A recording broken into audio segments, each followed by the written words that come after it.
Nakaka-touch naman ang eksena kung saan ang isang 90-year-old lola ay nagpunta sa katatapos na Star Wars 4 movies para masilayan ang idolong national artist na si Miss Nora Honor. Mainit naman ang naging pagtanggap ng aktres sa kanya at nagkaroon pa nga sila ng bonding moment backstage. Panoorin natin to.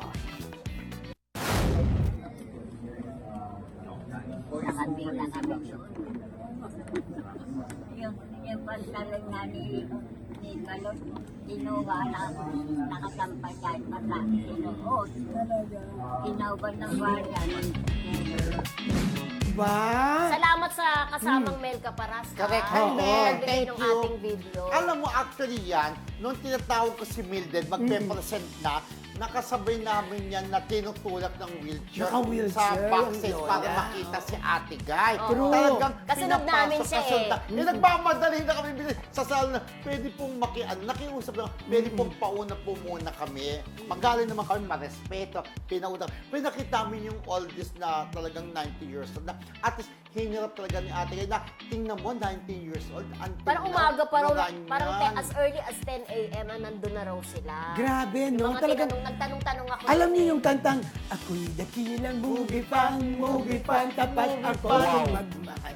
Idol ko ay superstar. Bagay na bagay talaga. Akatin, hirap ay di pansin, autograph ay Itatago hanggang libing, ang mawagalit, ang pait ng buhay at pag-ibig. kahit saglit, abutin ang langit. Parang siya, inabot niya si Ate Guy, Oo, di ba? oo, Kahit 90 years old na talagang pumunta kasi udang nahirapan siya.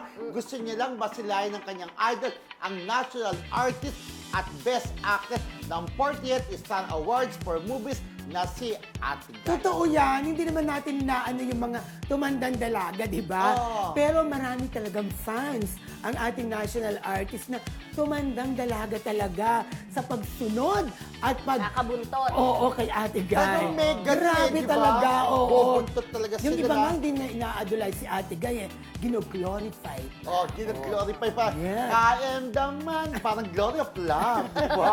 Bumalik So tayo talaga dun, may ah. connect-connect Grabe talaga. Alam mo yung panyo, Ah. pag binunas lang kay Ate Guy, mawawala na ang sakit ng ibang fans na, ayan, may mga Mawawala ano, ang mga sakit ng ipin? Hindi yung mga Akala fans ko na yung mawala panyo. ng sakit pag Ay, kahit nakita panyo ko lang. si nanay, nagpapirma doon sa suot niyang t-shirt. At pumirma si Ate Guy sa pentel pen, pumirma siya. Tsaka isipin mo, halos 90 years old na, di ba? Pumunta pa talaga doon Kahit hirap. para lang, oo, masilayan ng ating super. Pero maganda, tapos talagang kinakausap siya ni Ate Guy, di ba?